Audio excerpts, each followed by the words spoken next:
very important on the very important topic, that is water. So he explained the his experiences in the today lecture. So we all get the benefit how the treasure of the nature is important for us, and how can we save it, how can we utilize the water with minimum expenditure. So just we all listen the experiences of Professor A.B. Gupta about the very important treasure of nature, that is water. Please, thank you very much, sir. You are again welcome, and please start your Yeah, thank you so lessons. much for your kind introduction. And I'm A.B. Gupta. I've been teaching at MNIT Jaipur for last 37 years. And my major area is in the field of environment and health. First 20 years, I was working more with the doctors than engineers. And that would be evident when we see the slides, how the observations on health, especially that of children, helped us improve the interventions for their betterment, not just in terms of health in the beginning, but in terms of technology interventions in order to suit the environment well. And so it's an environmental health interaction, which I'll be making presentation of. And you may interrupt me at any moment in between and ask your questions rather than a 2-hour monologue. I never prefer monologues in my class. I always prefer it in a conversation mode. And whenever I deliver any lecture anywhere across the world, I have delivered lectures in US universities, Australian universities, British universities, Singaporean universities. My first slide is always indicating my indebtedness to my research team and my students, who are, most of them are full professors. Some of them are associate professors as well in famous universities across the world. IHE Delft, Saroj is a 1987 pass out. These two persons are 97, 98, and 94 pass outs, full professors at IIT Kanpur, IIT Roorkee, Iowa State University, University of Hawaii, Oxford University, University of Curtin, Australia, and whatnot. So we owe our very existence to our students. As a teacher, first thing is, first priority is that of students. And this fellow Deepak is at RPI New York. He headed the biomedical division of this university, which is among the top 5 of the world. IHE is along with TU, is a world beater. They are far ahead of US in their research related to water. So, and all of them are in touch, be it a 1986 pass out like him, or a 2003 pass out at University of Illinois, in Illinois State University. Now, this year's World Environment Day was celebrated with a theme: reimagine, recreate, and restore. And this was a very interesting concept, that you have to first of all reimagine what is the damage to the environment, so that you create the right kind of environment to restore it. You have to just not only prevent the degradation, you have to halt the degradation, and then you have to reverse the damage in order to bring back the ecosystem for the benefit of health of everyone. So only healthy ecosystems can enhance people's livelihoods, and they can only counteract the climate change. We are facing this in every day-to-day living, and everyone knows about these things. But you have to create safe practices. Very much unlike this fellow is, see, can imagine a safety engineer has put a knot with this string across the neck of this worker so that he doesn't fall. Can you imagine if he falls, what will happen? So you have to be careful that safety engineer is an online graduate. That was a joke I create with online classes. We miss that direct touch with the audience, and many a times what happens in online classes is you just put yourself on the mute, put your video off. So video, audio off, whether you are listening or not, nobody understands. Anyways, but we'll see with a lot of examples as to why it's very important to make good observations, convert them with the adequate input of science to technology. Now there is no technology without sciences. A science may be abstract and a thesis on sciences may go to the shelf without getting opened again. But when it is technology, it is application of science. And naturally, when it is application, it is for the society. So all the three terms are correlated, and we have to do something for the betterment of the society through our technology interventions, which should have a solid science behind it. And that is what we will try to see, that how our observations on water and its contamination led to the development of new technologies, many of which you can put as green technologies. So, let, uh, water hydrology, water quality, and its nexus with energy and food is a very strong theme this year for IAHS, it's an international organization. And we published a paper titled as 23 Unsolved Problems in Hydrology, in which 262 authors from 101 countries participated. And it was compiled in the seven major heads, in which for the first time we introduced the water quality aspects, which are very, very important. So five vice presidents of this organization, we put together another paper on water hydrology and its quality, along with its nexus with energy and food. And that is what we'll see in the subsequent slides. But this is a quote. I'm quoting myself. I coined this statement sometime in 1999 when inaugural function of a book release ceremony of one Dr. Margaret from UK was made. She stayed in Rajasthan for 2 years, went to various houses and wrote her experiences in the form of a book, saying that prescriptions for health. I said, sorry, but you have only included the personal hygiene aspects, which are not sufficient. We are living in a country where almost 85% of the diseases owe their origin to environmental contamination, water or air. And unless we integrate environmental hygiene along with personal hygiene, we cannot achieve health for all. And this philosophy is pretty old. Swami Vivekananda, more than a century back, said, to cure is the word of the past, to prevent is the whisper of the future. And we are still trying to find out cures for new and new things which come up rather than going into the preventive aspects. And water is among the major commodities essential for life, which resulted into millions of people dying of diseases like typhoid, cholera, jaundice, whatnot. There used to be such outbreaks where lakhs of people used to lose their lives. But now, with all the concerted efforts of the researchers and the government, now the water has become number two reason among environmental factors as per the WHO recent report.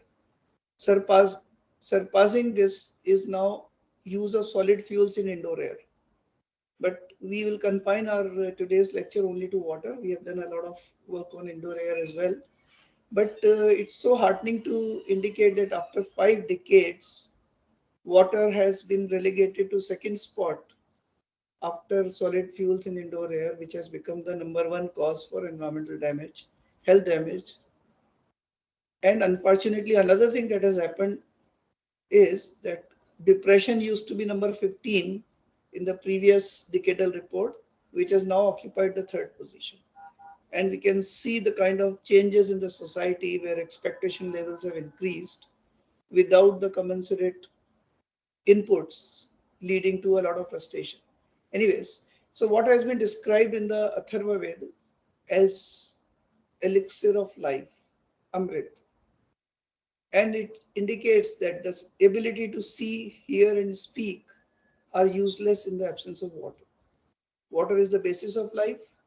Most life forms are born in it and live in it. So it says that, oh, water stream, come near me. You are the elixir of immortality.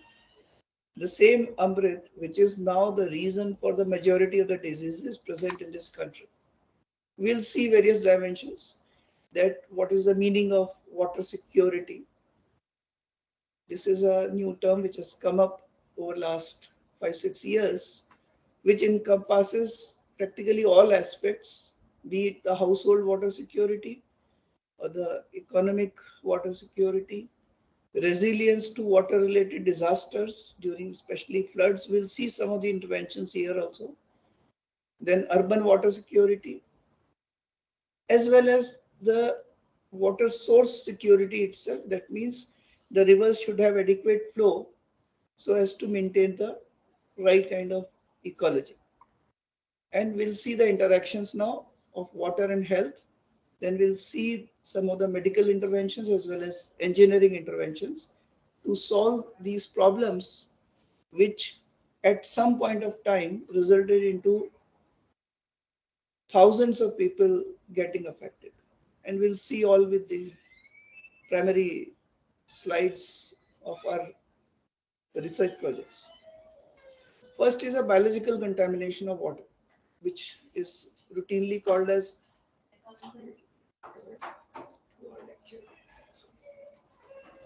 so it's known as waterborne diseases.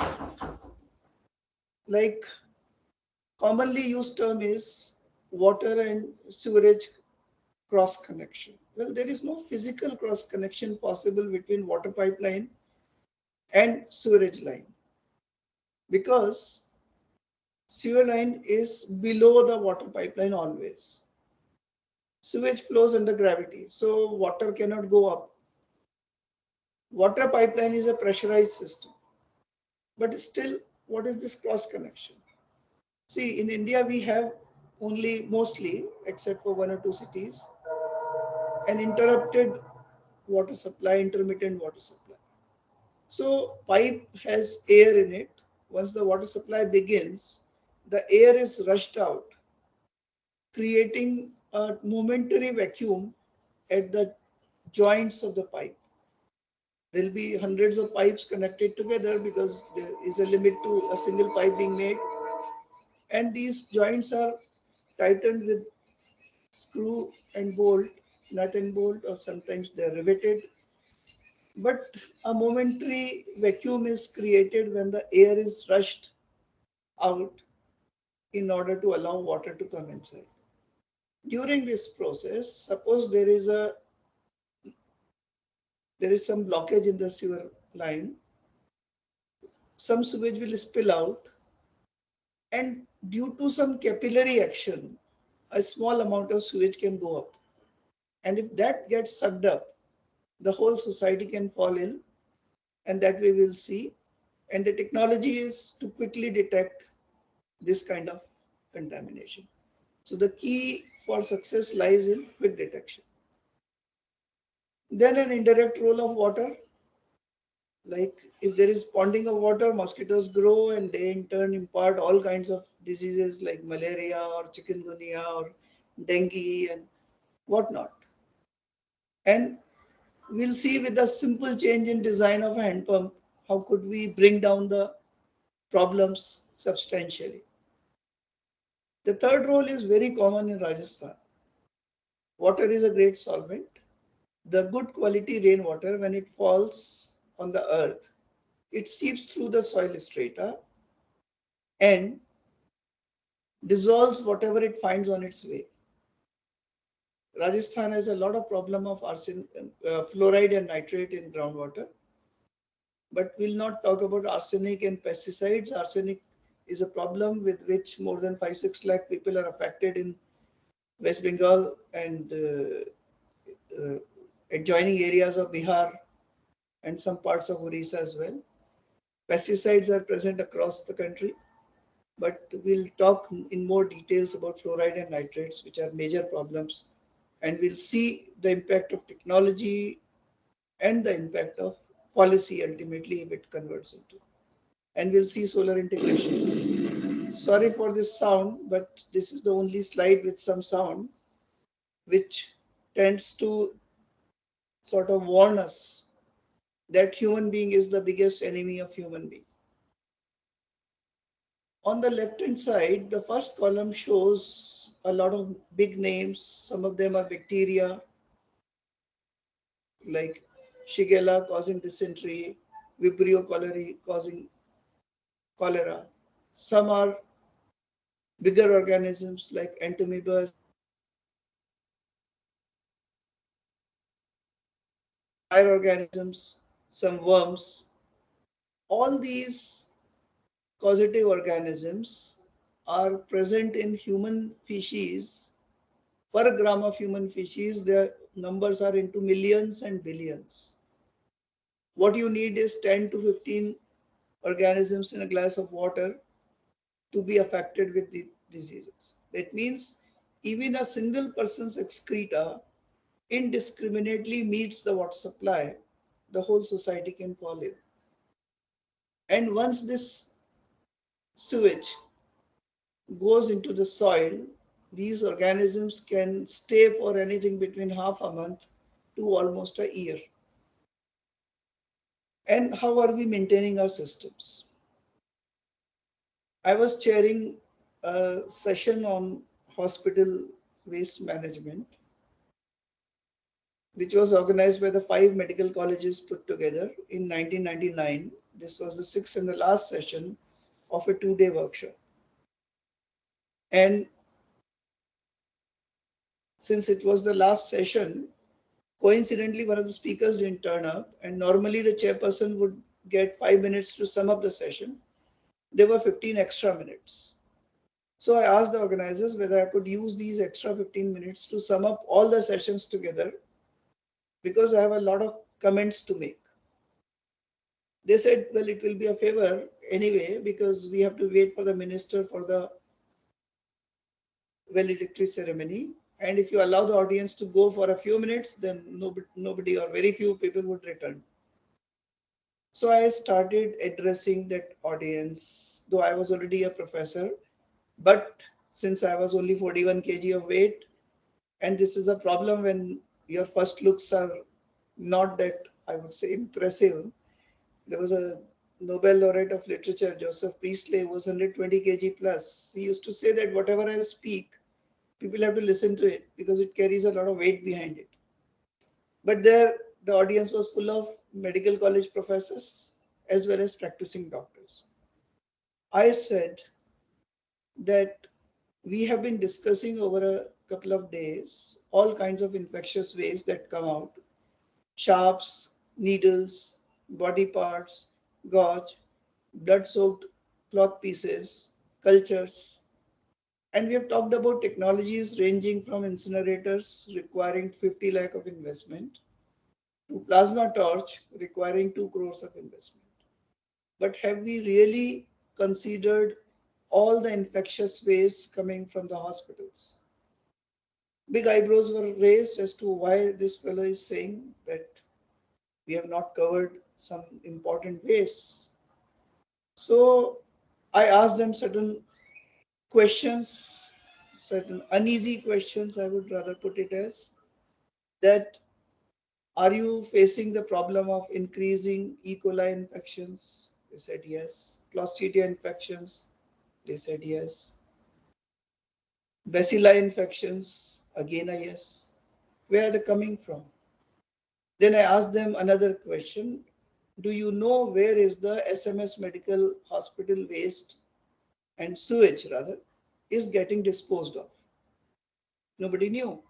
I said it's disposed into an open nala in Baisgodam area, and our students took samples from the sewer outfall, and it's 2 kilometer run in the nala, every half a kilometer taking samples, so 5 samples in all. We tracked 8 different pathogenic bacteria, and there was no attenuation in any of these during this travel. Don't you think that it has a high potential to contaminate our groundwater? Since then, we've been campaigning to get the sewage also under the infectious waste. And after all the efforts, in 2007 came the hospital sewage treatment rules that every hospital 50 bed plus has to have a separate sewage treatment plant. Now this limit after the COVID outbreak has been reduced to 10 beds. So practically all hospitals have to have a separate sewage treatment plant. We'll see the actual cases later, slightly later. But this has now been recognized as a major infectious waste coming from the hospitals. Another few things which I indicated, I will not go into the details of, because I told them that even the walls and the flower vase, the table and the chair, they also breed certain positive organisms. And those days, one of the worst ones was the telephone receiver in the public booth, which was very commonly available in the hospitals. We'll not go into that, but we'll see some of the interventions now. In 1999, we were made consultants by the World Bank to the government project DPIP, District Poverty Initiative Program, which was initiated in 3 states of Rajasthan, MP, and Andhra. So under this, we were supposed to carry out some environmental trainings,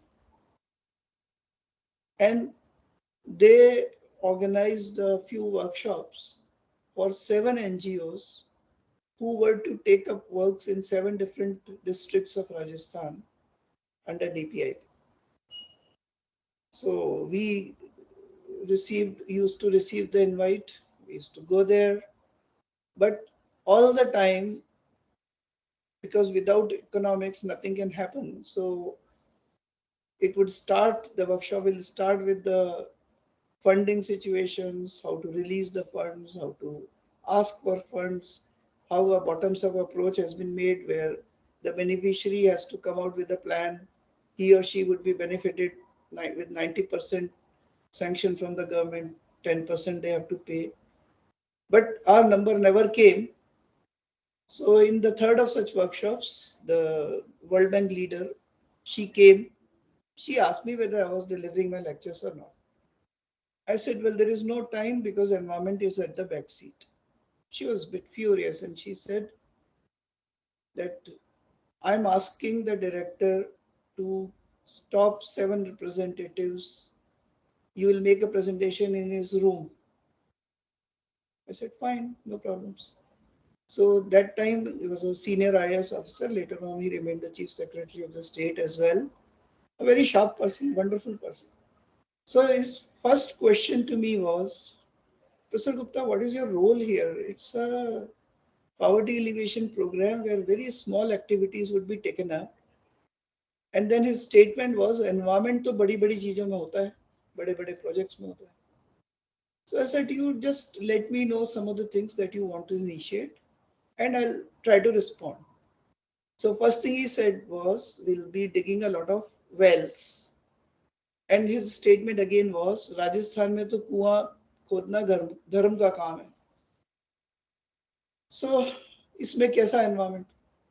So I responded by saying that if you do not take care of certain small things in your project budget, there may be a risk of environmental damage. So he says, how? I said, if you don't keep any provision for the muck which comes out after digging the well, it's a very costly affair. So what will happen? Either it will remain lying near the well, or it will be spread over the nearby soil.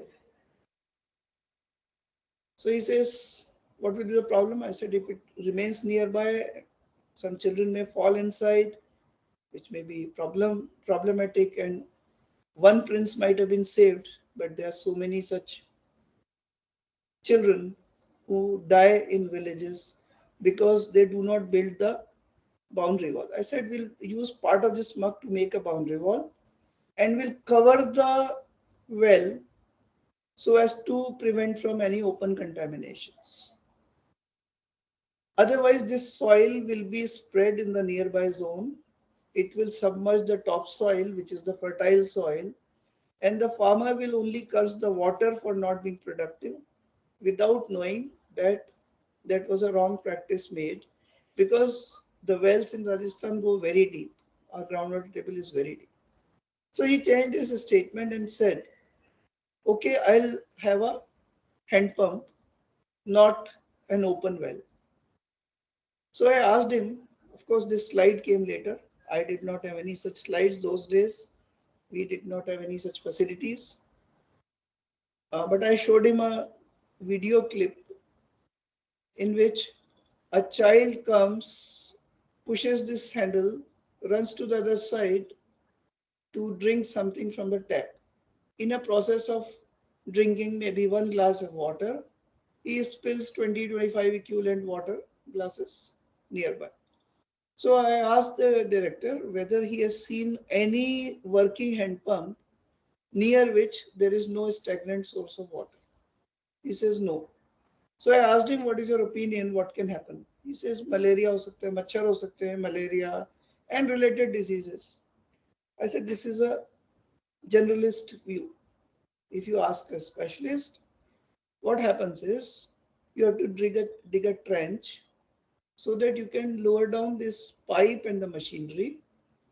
Then there is an annular space surrounding the pipe between the trench and the pipe. It is supposed to be filled with clay and compacted. And I'm yet to see a single hand pump where this has been done properly. So what happens is, due to this stagnant pool of water, this is all saturated area, ideal environment for multiplication of bacteria and viruses. And any contamination that takes place here, in India, you can't even stop the human open defecation.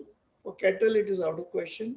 So all that contamination proliferates and joins the groundwater table, and apparently a safe system can lead to a lot of diseases. He says, what will you do with it? So I showed the concept. This was built much later. I showed him the concept that I'll bring tap and the handle at the same side. Secondly, the overflow from here will go into a receptacle which can be used by cattle for drinking, and this overflow will go into a soak pit. So not a drop of water anywhere nearby. And hundreds of such hand pumps were dug in the DPIP, and the water related diseases incidence came down significantly. Now, as I said, the major thing to prevent any contamination or to assess whether the contamination is happening or not is quick detection whether there is a biological contamination or not. And that requires technology. Routinely, most probable number of bacteria present in water samples is carried out using some plating techniques, some multiple dilution tests, which are very time consuming and elaborate. So by the time you come to know about the contamination, it's too late. UNICEF supplies a technology called H2S strip that I'll show you on the next slide. And we have a system called Call Alert where we can count the number of bacteria being present. But that is costly. We'll see how we merge the three together to make a kit for detecting the pathogens. This is a technology we bought from a US company called Call Alert.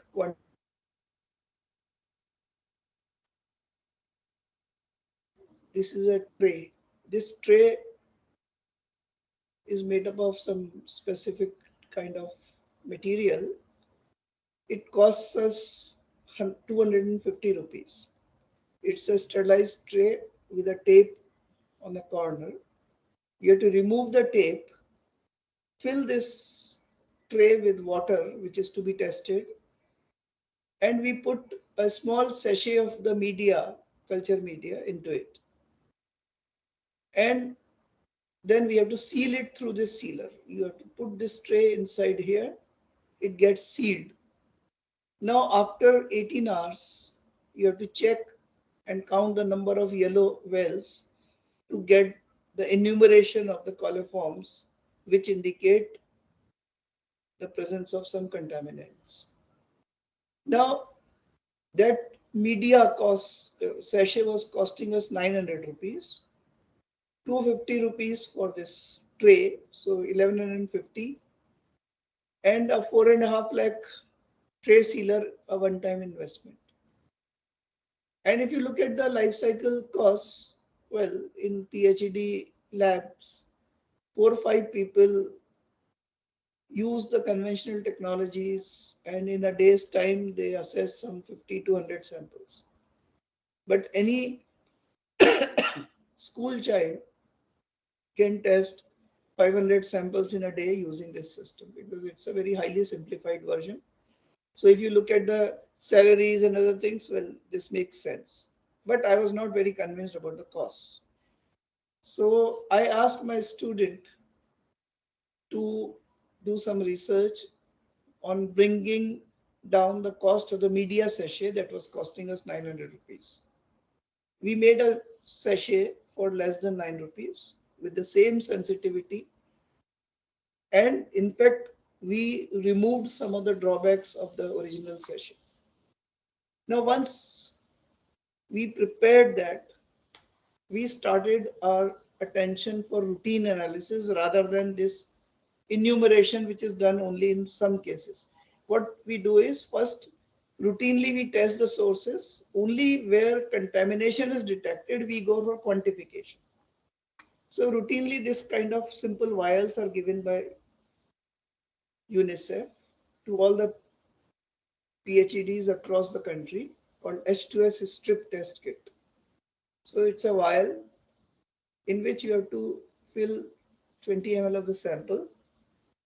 If it turns dark, then there is contamination. Now it's turning dark can take 36 to 48 hours. And that too when you have a fairly high contamination level in terms of numbers, 20 to 25 coliforms per 100 ml. So once we prepared a low cost media, we thought of converting this kind of a system to a new system called Colipet. This is what we made. It is under the patent process. The patent was applied almost 2 years back. We have not yet received the patent. But in this system, instead of 36 to 48 hours, we are able to detect now even in 8 to 10 hours, not even 10 to 12 hours. And at the same time, we are able to detect even 2 or 3 coliforms instead of 20 to 30 coliforms per 100 ml. So 1/10 of the contamination is detected in 1/3 of time. We wanted to bring down to 8 hours because PhD wanted it. That as soon as we come to the office, we would put the samples. And before going back from the office, if we find that some sample is contaminated, we will be able to initiate the measures. So that was the mandate given. They funded the whole project. So it can detect up to down to 3 numbers per 100 ml within 10 hours. And very highly sensitive thing, without adding a single paisa to this system. This was available for 40 rupees in the market, and this is also costing not more than 40, despite being so sensitive. But then again, I thought that we should develop an enumeration system also at a low cost. So what we did was, we purchased ELISA trays from the market. These are available in thousands in the market because thousands of ELISA tests are conducted by the medical laboratories every month. So it has undergone a mass production, so it's available at a very low cost of 70 rupees. I got a cap of rubber as well as silicone made to fit into these wells. So what we did was these wells were filled with the water mixing with our media which we made for a low cost. So instead of 900 rupees, 9 rupees for the sachet. Same water is now filled into this ELISA tray. Instead of 250 rupees tray, we have 70 rupee tray. We don't need any sealer because this rubber cap costing another 20 rupees is sufficient. So no 4.5 lakh of investment of sealer. So we have to be careful that in India we need our own technologies to be developed in order to use them extensively rather than getting dependent on the foreign contributions. And now we are developing many more things. Recently, we have identified very difficult pathogens that have a very high antibiotic resistance, even higher than that of, even to that extent that they resist cholesterol, which is a last resort antibiotic. So many of the last resort antibiotics also they resist. And they are more sturdy than coliforms which we use as indicators. They have higher chlorine resistance, higher UV resistance, and many deaths are taking place in hospitals because of such infections, because the patient does not respond to any of the antibiotics. We'll see some more details when we talk about sewage disinfection, which is a very, very important parameter for water quality to be maintained. And we have been assessing new emerging pathogens. We are assessing antibiotic resistance among them. But we have to develop a system which will be able to indicate those indicators, those bacteria also, which can tell you whether you require extra disinfection still or not. And it should be at affordable cost. So disinfection, we have been using normally treated sewage for agriculture purposes across the country because there is a severe water scarcity. And urban communities are growing. They require more food and water. So agriculture sector has a lot of stress for increasing its production. Sewage has a lot of nitrogen and phosphorus, which is very good for soil. But at the same time, it has a lot of pathogens which can be detrimental for the environmental contamination. So WHO has set up norms that there should not be more than 1,000 coliform forming units per 100 ml of fecal coliforms for its reuse in irrigation. But India has now adopted 200 value, means stricter than this, because as soon as this COVID struck, people from 30 different institutions, many IITs and NITs, we made a team and suggested some immediate measures to the government, like bringing the disinfection norms to stricter limits from 1,000 to 200 for domestic sewage and to only 20 for hospital sewage, so that there is no risk of any pathogens remaining in the treated wastewater. At the same time, we suggested that even the sludge should also be disinfected, which was not under practice. And this has now been adopted and people are doing it. So we use normally total coliforms as the indicator organisms. Coliforms are excreted by every individual, whether healthy or suffering from a disease, in millions and billions per person per day. So they are present in large numbers in sewage. they themselves are non-pathogenic. So routinely we test coliforms so that nobody gets the infection while testing the samples. They are easy to enumerate, but the most important property that is accepted in the world is that if coliforms are absent,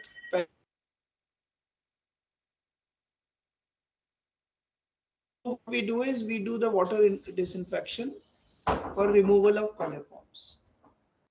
But recently we have indicated that this is not sufficient. After the first elimination of coliforms, we have to wait for 6 hours. If there is a regrowth, we have to increase the dose in order to check the regrowth tendency. Because there are many such bacteria which are opportunistic pathogens that survive even when coliforms are absent. So we have coined a new term called effective reduction, where the doses have to be increased and checked for 6-hour regrowth to be stopped. And we have come out with a new disinfection strategy. Just as when rifampicin was introduced, it was a wonder drug for TB as well as leprosy treatment. But now we give multi-drug therapy because bacteria have become resistant to rifampicin. So I thought, let me try to give the same strategy to coliforms. Chlorine is the most commonly used disinfectant because it is the cheapest among all agents. But it leads to the formation of trihalomethanes, 4-trihalomethanes, in which chloroform is a known carcinogen, cancer-producing substance. So there is a lot of resistance against chlorination in the world. And if you do not dechlorinate and this sewage is disposed into a river, fish may die. So these are some of the problems associated with chlorine. UV is supposedly more effective than chlorine. But there is a problem that in drinking water after UV treatment, there is no residual left. So any future contamination can re-emerge. Same is with ozone. It is much more effective than UV as well as chlorine, but does not leave any residual. And hence there is no future protection which chlorine provides. What we do is we provide chlorination to the drinking water, send it through the pipes. And when you open the tap, if you smell chlorine, you feel safe that it was not consumed on the way. Right? So UV and ozone. Another problem with UV is especially Shigella. There's a bacterium which causes dysentery. It comes back very strongly after UV treatment. And even after ozone, there is a problem that after some time there is a growth of many bacteria because it provides a very good environment once the nascent oxygen is gone from the system. So there are a lot of limitations with individual systems. And when we gave controlled doses of chlorine or UV or ozone, we found them to have severe limitations against certain bacteria. Then we started our works with chlorine as the first dose to remove major bacteria which are susceptible to chlorine. And then it was followed by either UV or ozone. We call it as hybrid disinfection. Last 10 years, we have developed this hybrid disinfection to a great advantage. Number one, chlorine doses were excessive because we want to bring the total coliforms within limits. There were a few coliforms that used to resist chlorine. So unnecessary extra chlorine was put. So unnecessarily extra chloroform was formed. So we would put only that chlorine, that much chlorine, which removes all the susceptible bacteria. Remaining we will take care by ozone and or UV. So we found that it made economic sense because we supplemented high extra chlorine for removing the resistant bacteria with UV or ozone, lesser doses of these. This is otherwise costlier, but higher dose of chlorine replaced with lower dose of UV. higher dose of chlorine replaced with lower dose of ozone. That would make sense, economic sense. Then we thought that less chloroform will be produced because less chlorine has been put. That was also proven true. But two more things came up which were very, very interesting. One thing was the tendency to regrowth was completely stopped because now we are giving hybrid treatment to those bacteria. So there was an irreversible damage to the cells. And the chloroform which was produced in the first step of chlorination almost vanished in the second step. So that was a further advantage. Now we are working for finding out more advantages of hybrid disinfection. Recently, our results have indicated that this is able to remove the antibiotic resistance among bacteria to a greater extent than the individual technologies. And that is a further bigger advantage. So this technology is now getting popular across the globe, that how should we integrate two technologies to take care of pathogens being present in the sewage. So the way forward is we have to bring our own coliform standards. As I indicated, post COVID, immediately we replace them with the right kind of standards, stricter standards. And there are standards for disinfection byproducts. We have to strictly assess them. And in the longer run, even antibiotic resistance can be one of the factors to be assessed in treatment, so that the risk to public health is low due to sewage irrigation, because it's very much necessary. But ultimately, all these things have to be done through optimizing the costs. So we are trying to supplement solar spectrum for both visible as well as UV to make a two-way system. The aquaguards that you use in the domestic sector, they have a particular UV range of 248 to 254 nanometers. But the Western world is using polychromatic UV, which is much costlier than monochromatic UV, but much more effective. But that has severe limitations when it comes to Indian context. And we have heard in the Vedas that under copper catalysis, copper vessel, under the sun, the water gets purified.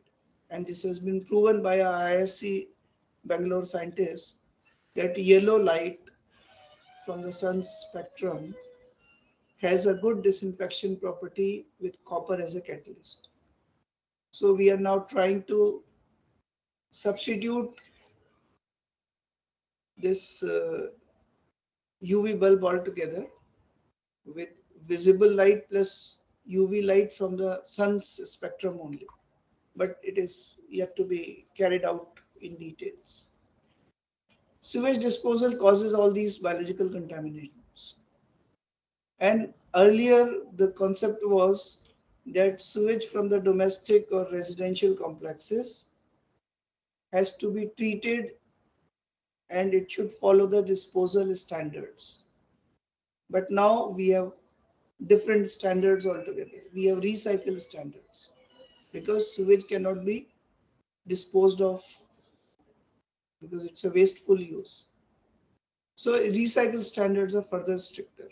Many of you must have heard of new water concept of Singapore. So in Singapore, it's compulsory for them to convert 15% of the sewage to drinking water. And when you visit a STP, they offer you a bottled water saying that it's treated sewage. We drink it anyway. If you are having any, say, reservations against it, we'll give you a fresh water otherwise. Why did it happen? Because they were getting more than 50% of their drinking water supply from Malaysia. Malaysians became smarter, started asking for more money. Singapore found that treating sewage or converting to drinking water is cheaper than the saline water because it's an island surrounded by the sea. No, in India, we don't need it. We have enough consumption available for sewage to be used for irrigation. Why should we convert it to drinking? Because you see, almost 85 to 87% of the water sources are used for agricultural production. Only 8 to 10% for domestic sector. Out of this 8 to 10%, 80% results into sewage formation. So maybe 7 or 8% is the total sewage. And more than 10 times is the requirement in the irrigation. So when there is an easier way available, why should we convert it to drinking water? We have to bring appropriate technologies that will only be called as green. In 1999, our principal, those days it was MREC, our principal rang me up and said, Akhilendra, 7 out of 13 tube wells have dried up. What should we do? I said, we'll bring a sewage treatment plant. So we brought this RBC, which occupied 1/6 of the space than the previous design and 1/9 of the energy consumption than the previous design. And we started operating it. Since 1999, our entire campus is on treated sewage. It's green on treated sewage. And our campus is easily the greenest campus of the city. And despite all kinds of water paucity, for the last 22 years, we have maintained all our greens entirely on treated sewage. Not a drop of sewage goes out. Not a drop of rainwater goes out. We installed the first couple of rooftop rainwater harvesting systems of Rajasthan in our campus. And during my short stint as director, we entered RESCO mode, and now we are producing 1.15 megawatt of electricity through solar, and we aim to take it to 2 megawatt by the end of next year. With all these measures, we applied for a rating for the campus, and this is the first governmental institute to get a platinum rating, and we are proud of it. Now these same RBCs have this kind of a look. Beautiful compact system that requires hardly 15 minutes of maintenance every day. It obviously runs 24 hours, but you have to just look at the control panel, which is all PLC controlled. It's all automatic operation, but looks so beautiful, you can't call it as a sewage treatment plant. These are, you can find many of these in hospitals, especially in Mumbai. Very compact, beautiful looking plants, followed by a disinfection unit. In 2014, we brought another technology, MBBR, and 2018, a second unit of the same technology. And we are treating almost 1 million liters of sewage per day, which is used for maintaining the greens in the campus. So these are the technologies that we suggested to the government of Rajasthan also. There was a proposal that came from PHED costing about 113 crore for installing a 70 MLD tertiary sewage treatment plant at Delavas. Tertiary means high-end treatment to be given to already treated sewage. And they plan to bring it back to Jaipur through a separate pipeline to maintain all the green parks. So the then Additional Chief Secretary and Chairman Pollution Control Board, Dr. V.S. Singh, he rang me up and said, Akhilendra, what is your first opinion about, immediate opinion about it? I said, sir, I would like to quote Golda Meir, the great Iron Lady of Israel, who once said, genius and stupidity have one difference. Genius has its limits. He laughed heartily. Why such a harsh comment? I said, sewage from the farthest corner of Jaipur is traveling 40 kilometers to reach the treatment plant under gravity. On the way, a lot of textile industry wastes are also going into it. And Despite bringing a tertiary treatment plant of activated sludge process type, treatment will not be effective enough. Then you will dig all the roads of Jaipur for bringing the new pipeline, and you will pump it at 80 to 100-meter lift. So this is all ridiculous. So what should we do? I said we'll have 70 plants of 1 mld each of higher technology.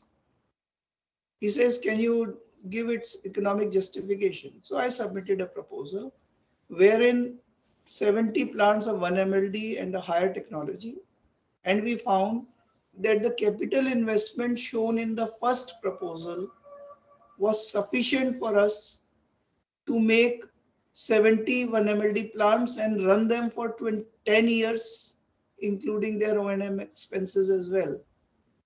Because bringing the pipeline and all those things was very, very costly.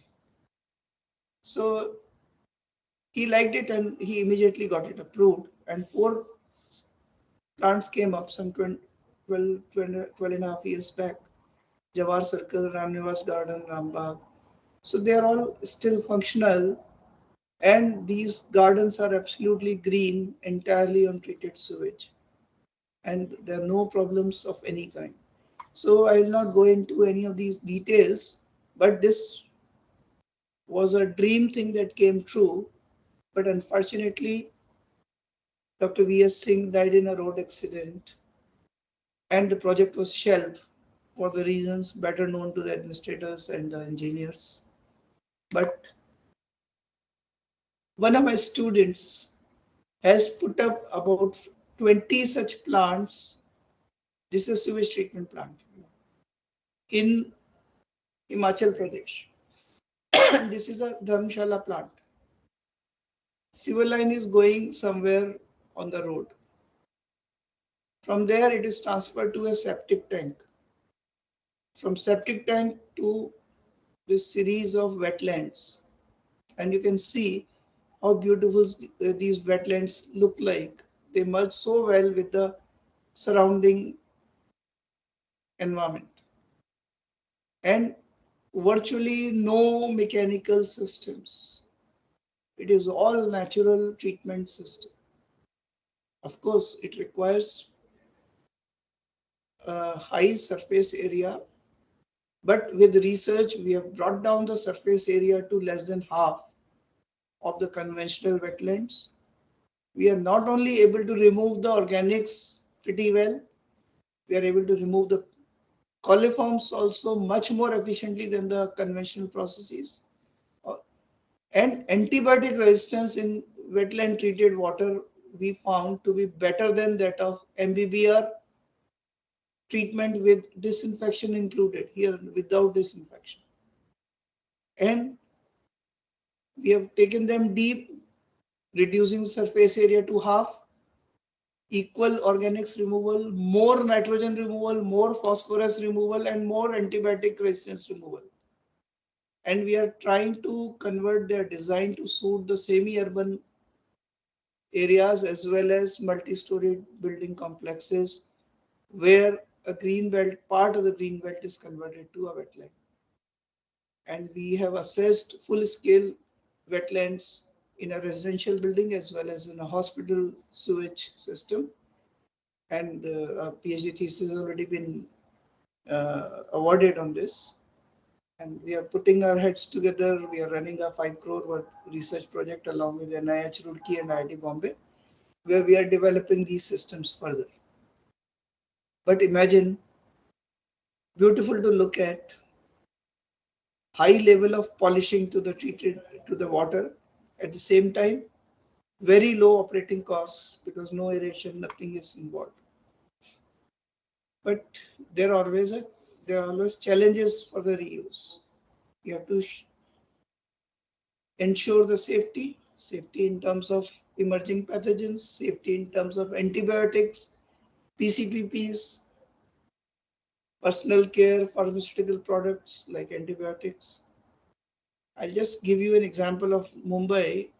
They were throwing off their sewage 2 kilometers inside the sea at a very good depth, thinking that seawater will take care of.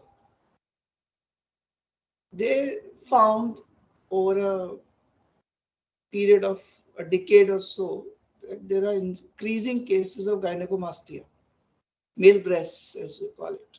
And why this was coming up?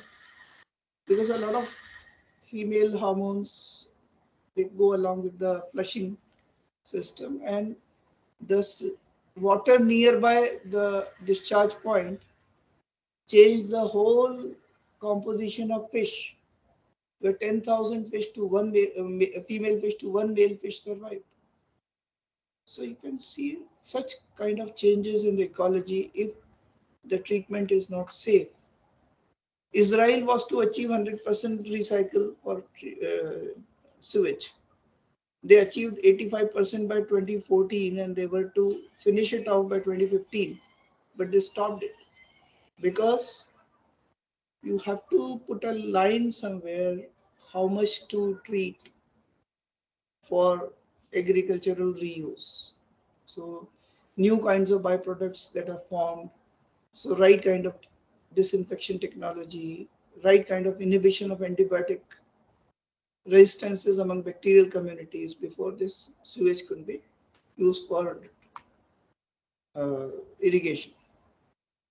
We have assessed this Jawar Circle plant extensively and found certain very, very dangerous things like the presence of Shevnella, Morganella, which were more resistant than the coliforms to chlorination, UV, ozone, and that, as I indicated earlier, led to our new research. So we are trying to improve the indicators which are presently used. We are trying to change the strategy for the treatment, that is hybrid disinfection. We are trying to bring in more indicators into practice, like emerging pathogens as well as antibiotics. So all these works are going on, and we just hope that we'll be able to come out with proper solutions for it. During SARS, there was a report published from Hong Kong that sewage had some virus, coronavirus presence. So we started monitoring it, and we have assessed about 20 STPs of Jaipur and Hardwar. Right since 5th of May 2020, we have been assessing the treatment plants. And we have established that before any spurt of cases, 14 to 18 days in advance, coronavirus starts appearing in the sewage. But luckily, it is not virulent as per the, it does not have infectious potential through contamination of water because of discharge of sewage, at least as yet. But nevertheless, this is something to share. First wave, we did not have any coronavirus presence in majority of the STPs. Only 2 showed positive, and in their catchment, the cases started increasing. After 1 month, we tested again. One of the 2 this time tested negative, cases stopped. But another STP opened up as a positive one, and we found cases to be high. But nevertheless, during first wave, final treated sewage did not have any coronavirus. But in the second wave, even the final treated after disinfection also, there was a presence of coronavirus in most of the STPs of Jaipur and Hardwar. And we have been trying to contact people for our wastewater-based epidemiology approach, that it's very pertinent to start assessing such things on a routine basis to forewarn the government to take some steps. Now, biological contamination part is over. We'll talk about chemical contamination, which is very, very pertinent to Rajasthan. About 7-8 years back, Government of India brought a new mandate under the National Drinking Water Mission, which says that every individual has to be provided with 8 liters of water per day. That meets the relevant Indian Standard Code 10,500. Why this 8 liters? It is required for drinking and cooking put together. That should conform to BIS 10,500. Rajasthan, which had a rural water supply coverage of 98% prior to this promulgation of this rule, overnight our coverage fell down to 54% because the rest 45% of water either did not conform to fluoride or nitrate or total dissolved salts or TDS. And these were typical to Rajasthan that such a thing occurred. And you'll see how extensive technologies have been developed over the years. So there was a problem of multiple chemical parameters. So almost 45% of the water did not conform to these things. We'll talk about quickly the effects and the technologies related to it. We started working on fluorosis way back in 1987. When you drink excess fluoride containing water, fluoride partitions to blood from water. Through blood, it gets circulated to the whole body. It has a high affinity for calcium. So it affects all those body parts which contain calcium, like teeth, bones, joints, and in final stages may induce premature aging. This is a girl from Vanasthali. This was 1990. We found that these children had a lot of stress on their faces. Reason? They had stopped smiling for the fear of showing their teeth. गंदे दांत दिख जाएंगे तो हंसना छोड़ दिया था, which is the biggest gift of nature to human being. So we thought that it has even greater dimensions than simple dental fluorosis. This is a person from Raipuria village, about 37 kilometers from my institute, having multiple deformities of leg bone, chest bone, hand bones. And he says, sir, please give me 10 minutes to color my hair. He was 21 that time and looked as if he was into mid-40s and kept on asking us, sir, मेरी शादी हो सकती है क्या? That time we did not have any answer, but I'll show you what did we do later on. But this was a case that moved us the most. This 9-year-old Beena had a hunchback full of fluorotic deposits. This type of cupboard or hunchback was shown to manifest after 35-40 years of ingestion of high fluorides through water. From Nagaur, in Parbatsar Tehsil, there is a place called Bakapatti, about 1,000 square kilometers, where almost everyone with 40-year plus of age had a bent up backbone which had very strong fluoride deposits. But when we found it in a 9-year-old from Raipuria village, we intensified our efforts. This is not our primary picture. This was from a Madhya Pradesh newspaper. A very interesting case of fast aging due to fluoride. This lady is the daughter of this lady. Because this lady came to that high fluoride containing village after her marriage. But this little girl was born and brought up in that village. But one in many lakhs of people can get affected like this because they do not have a particular enzyme in their body which can resist fluorides. We have at least 10 such pairs of similar kind where Jethani is 10 years older than Devrani but looks the other way, but not this significant. So such pictures tend to really force us to think about the society. So we are first ones internationally to have treated fluorosis patients with oral medicines, whereas in the book it is written that it's irreversible. We took up this challenge, carried out research over 10 long years, and Dr. Sunil Gupta and of medical college and I from this MNIT and NEERI, we three organizations put our efforts. We could achieve fluorosis reversal by controlled supplements of calcium, vitamin C, and vitamin D.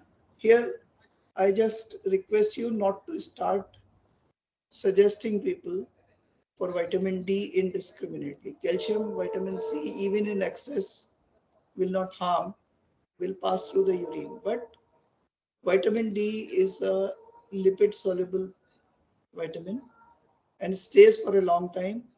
And you get similar symptoms which are due to lack of vitamin D, have similar things even at toxic levels of vitamin D. So it accumulates.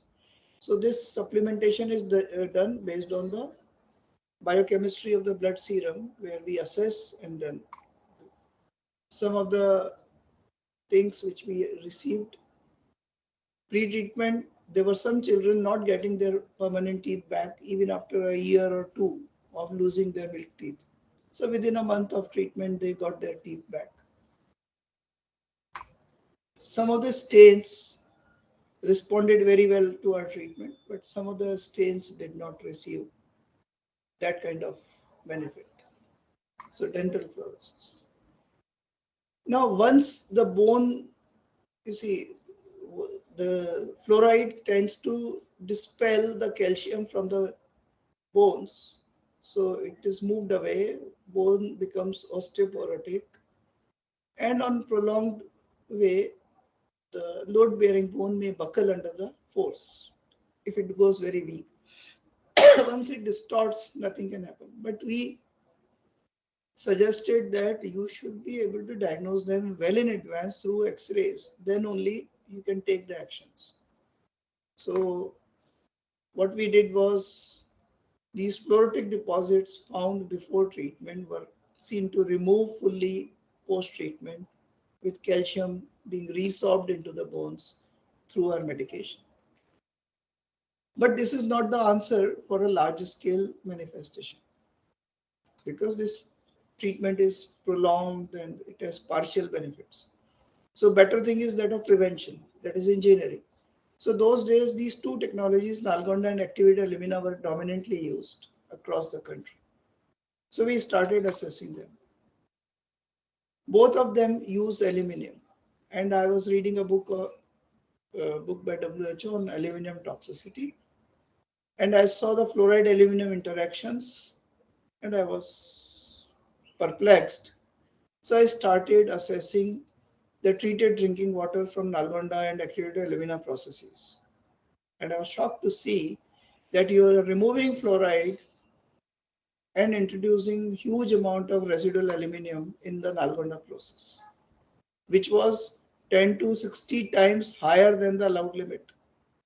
And aluminum, sorry, aluminum is an osteotoxin, means it can aggravate bone symptoms. At the same time, it can aggravate neuro symptoms. We are first ones to indicate this kind of synergistic association between fluoride and aluminium. We have worked in about 125 villages for fluoride problems.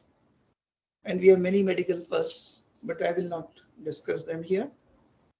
But as soon as we deciphered, I was delivering a lecture in a UNICEF platform, and one Mr. Bharat Meena was principal secretary PhD those days.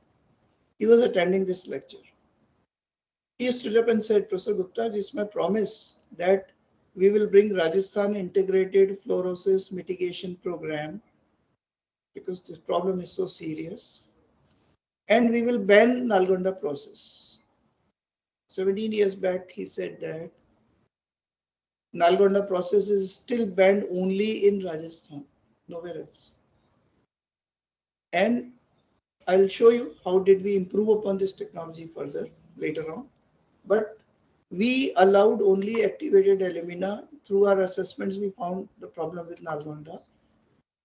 And we improved upon by a simple membrane integration, this Nalgonda technique, for removing the residual aluminium, because residual aluminium was fluoride aluminum compounds under suspension of 0.1 to 0.5 micron size, which we removed through a simple membrane.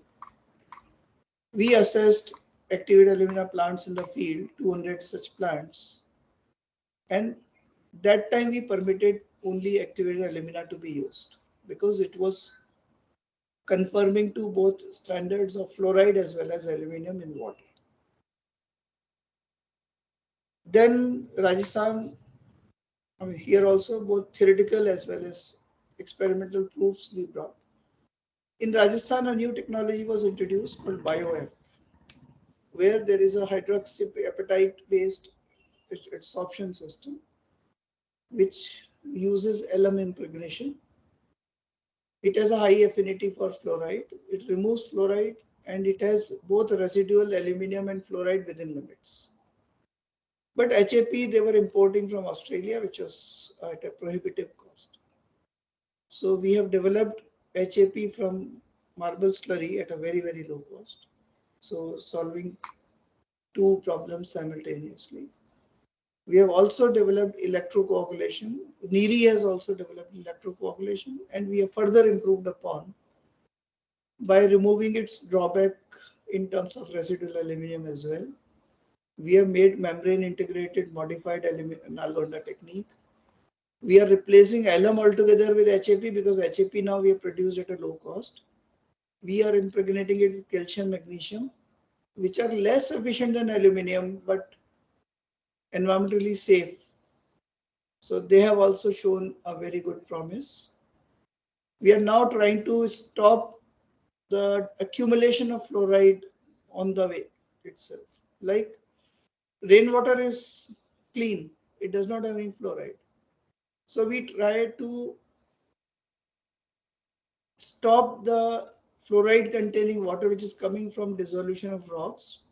Before meeting the groundwater table, we put some barriers. This is yet to be experimented upon in actual practice, but we want to arrest the fluoride before it joins the groundwater. This has been practiced as zero-valent ion being used for arsenic removal by a professor at NDSU. He will be visiting this January to July session one semester as a visiting professor at our institute under Fulbright Fellowship. And another of my students, who is a professor at Loughborough, has used it for in situ arsenic remobilization. So both of them have done a lot of work, and both are interested in coming to our institute and doing a full-scale trial. And then thousands of defloration plants exist in Rajasthan, either on activated alumina technology or on BioF technology. They are now compulsorily integrated with solar pumping. So that saves a lot of electricity. So that is another green point about these technologies. So we are trying to remove the wrong kinds of chemicals, bring in greener chemicals. We are making right kind of adsorption systems for using those chemicals. We have recently developed alternative chemicals to alum in the form of polyaluminum chlorides in such a way that alum which needed lime for pH correction, that is also not required. Residual aluminum and fluoride both are very, very low in the treated water. And we have made some domestic units which are to be put under trial sometime within a couple of months through one NGO called Development Alternatives in UP villages. Once the trial is successful, we'll be launching it full scale. Because many times some of the communities do not go and collect the water from the common stand post where defloration plant is attached to a hand pump. For any maybe social or any reasons, so they are deprived of good water, and which is not fair. In fact, whenever we used to go for assessing these plants, people from certain communities used to come and say that we should have two systems and not one, for many reasons which I would not like to discuss here because they were unfortunate social practices which we should never even allow to highlight. Next problem was that of nitrates. As per the medical literature, when I started working in 1988, the books indicated that WHO standards for nitrate are 45 ppm in drinking water, beyond which it can result into a disease called methemoglobinemia, which was found in infants up to 7 months of age. So it was also called as infantile methemoglobinemia or blue baby's disease. Why? Because high nitrate containing water when you ingest, if for some reason nitrate reduces to nitrite, then it joins with hemoglobin to make methemoglobin. The function of hemoglobin is to supply oxygen to the whole body. Methemoglobin has 50 times lesser capacity to carry oxygen. So what will happen? Body will have a reduced oxygen supply. So the first thing that happens under such circumstances is that the body or the skin turns blue. So it was found in infants, called blue baby's disease. And in the long-term ingestion, it was seen to cause gastrointestinal tract cancers. So this was available in the literature.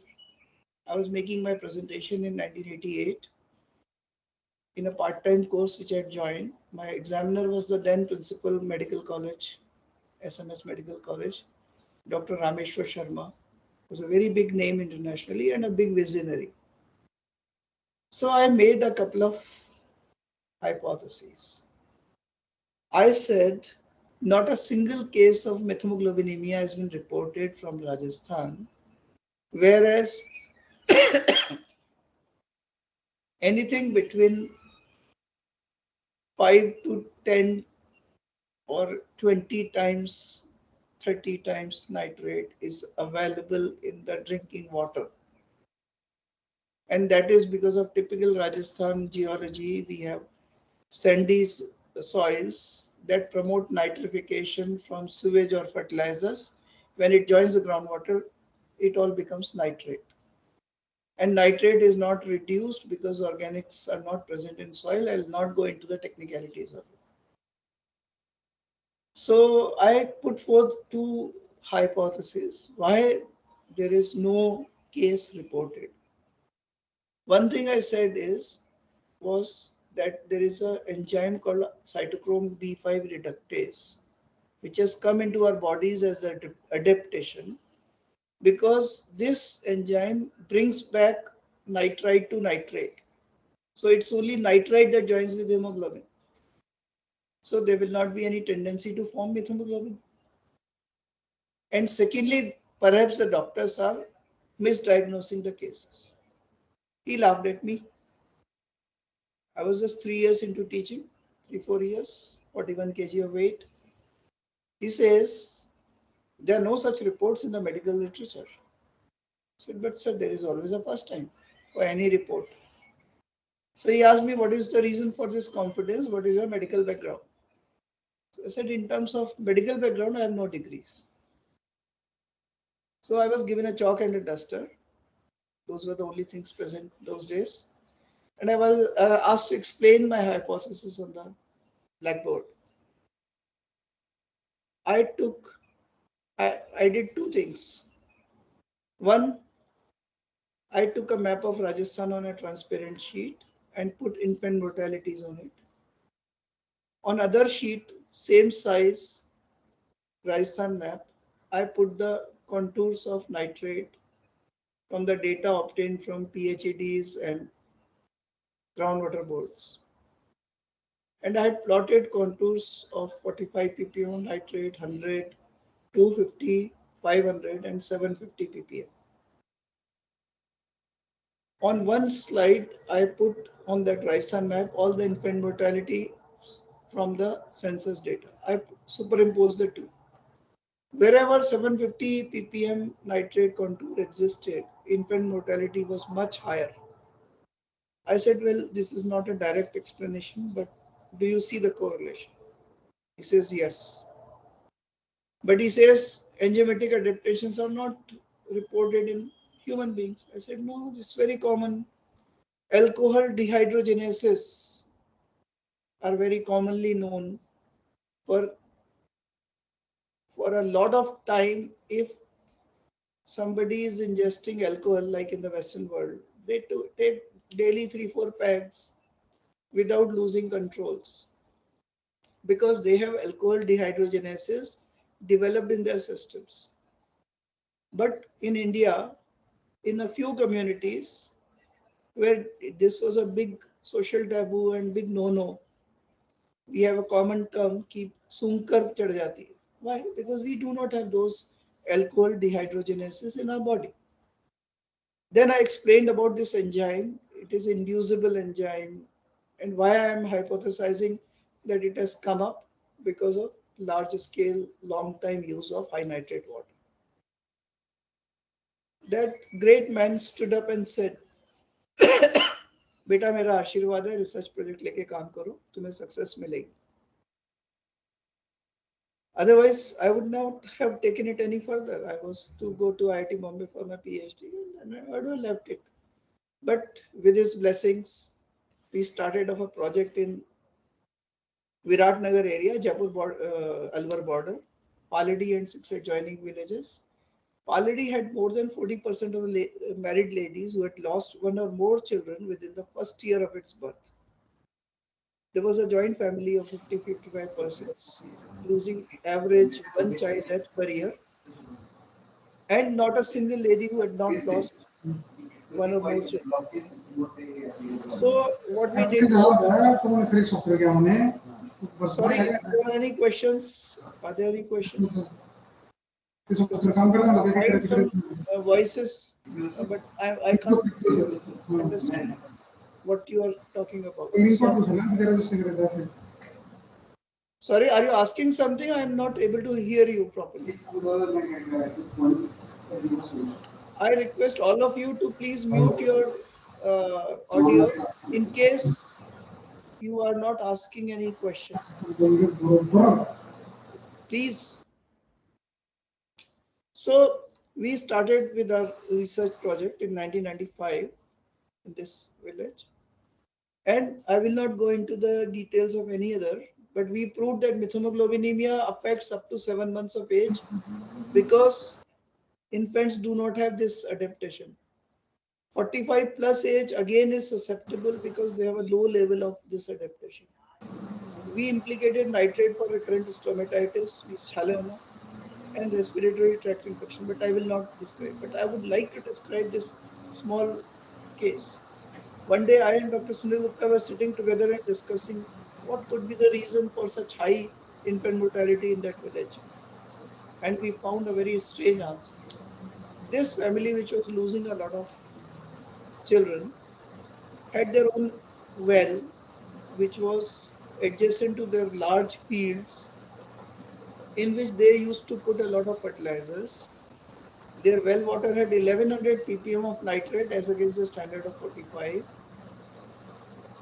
And they had a lot of buffaloes. They used to mix some water with the milk before giving it to the child because it was supposedly heavy. Our research has indicated that 425 ppm plus nitrate can initiate diarrhea. Now imagine the chemical present in that water initiated diarrhea. And in diarrhea, what we give is ORS that we prepare by putting some salts in the water. We give excess water to the child so that he or she doesn't suffer from dehydration. So now we are giving 1100 ppm containing nitrate containing water, that too in excess. The child dies of methemoglobinemia and it was diagnosed under diarrheal death. So we took interventions that no child up to 7 months would be given external milk if possible. If you are giving any external milk, it should be pure milk. And if the child suffers from diarrhea, then use bottled water for making the ORS. And that changed the whole scenario. The infant mortality went down sharply, and that family has not lost a single child as yet. we developed the in situ denitrification technology using a specialized bacteria that we got from Netherlands, and it survived very well in Indian context. But a full-scale trial is yet to be made. And we have developed new technologies for treating the sewage or removing the nitrogen at a low cost so that nitrate is not accumulated by its use as a irrigation medium anywhere. So these are some of the technologies that we talk about. But over the years, once this Government of India rule came up that everyone has to be supplied with 8 liters of water, now 3,500 villages in Rajasthan alone, they are getting their daily drinking water supply through RO, reverse osmosis, which takes care of nitrate, fluoride, and other dissolved salts as well. And now we are under no tension about nitrates because anything 100 plus of nitrate invites the installation of a new RO unit. So there are a lot of other things which also be taken care of easily by RO, like some of the heavy metals, some of the pesticides. Still, very few pesticides are present in the groundwater, and Rajasthan predominantly has groundwater. But in Punjab, pesticides have caused such a havoc that a train goes to Bikaner every day carrying 35-40 patients because they have a very good cancer treatment hospital at a low cost. But primarily it is indicated. Sorry, but again, I am not able to hear you properly. Somebody is speaking something, but I am not able to hear the question. If it's a question, please.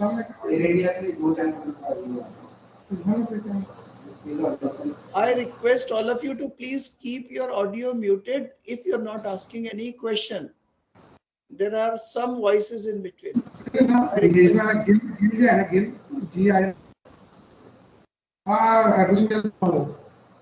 देखिए कुछ बीच में आवाजें आ रही हैं, मैं request करूंगा आपको कि या तो म्यूट कर लें अपना सिस्टम और या क्वेश्चन पूछना है तो बोलें. मेरे को समझ में भी नहीं आ रहा क्वेश्चन, बट वॉइस कुछ.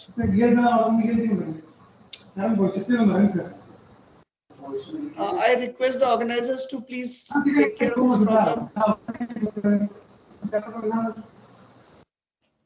So there are a lot of endocrine disrupting substances and personal care products which can go into the drinking water systems and create a lot of problems. The solution for all these, as well as I again request you to please keep your audio muted. I am getting a lot of cross voices. So these are old data now. More than 3,500 villages are getting their daily supply through RO. And we have assessed solar integrated RO plants as well as solar energy based vacuum membrane distillation systems. Will share it quickly. So initially,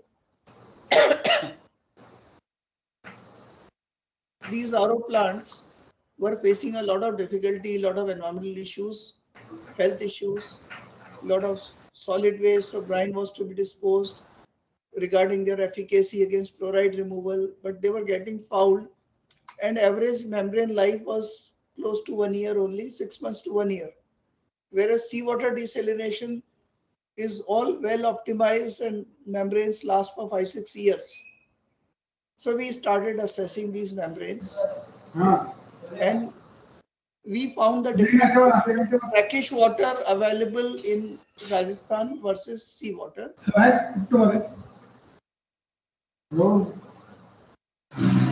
हाँ, आप कोई question पूछ रहे हैं?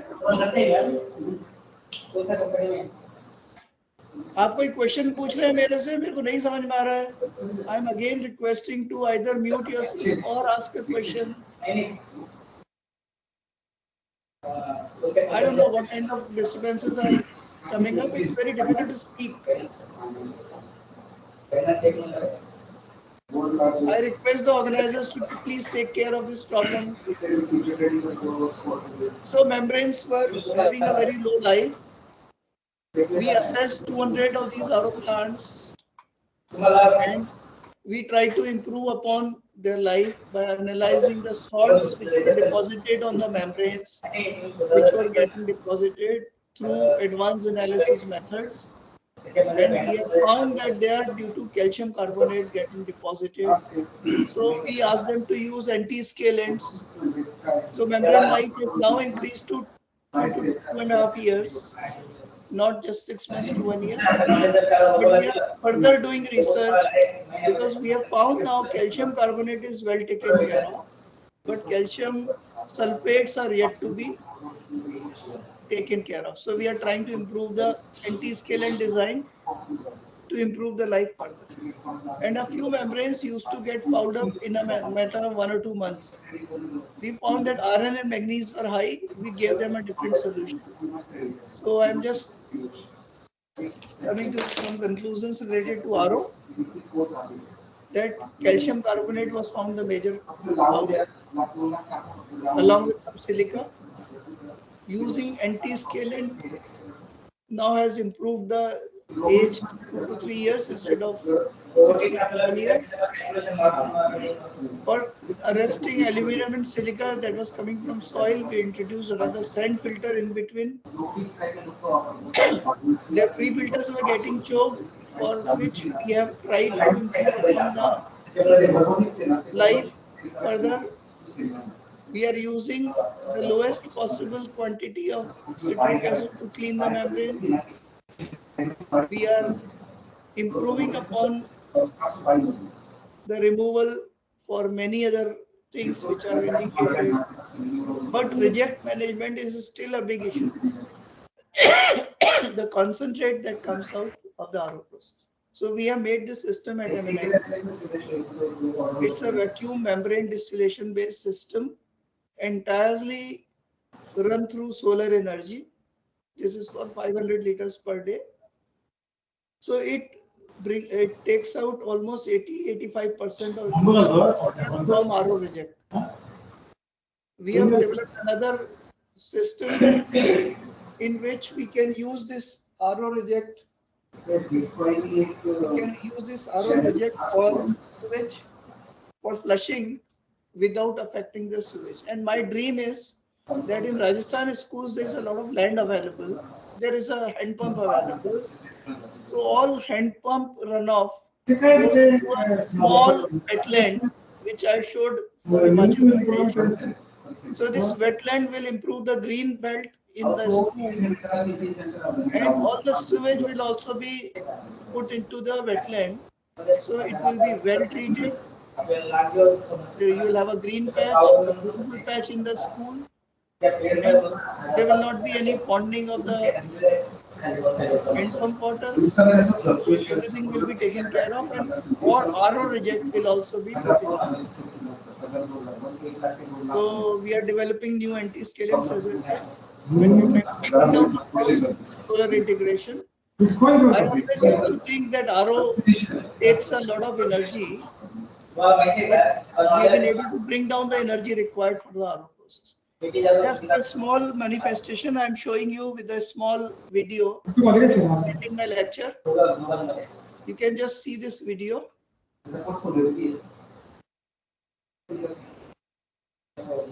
Through a cycle pump, we are driving water through RO membrane. Let me show it again. And you can get the RO treated water. So this we are using for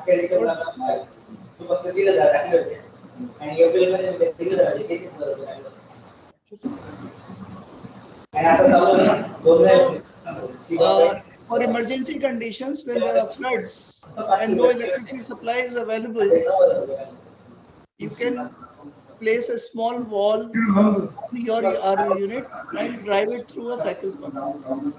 Or we have made this assembly for just 3.5K, that's 3,500 rupees.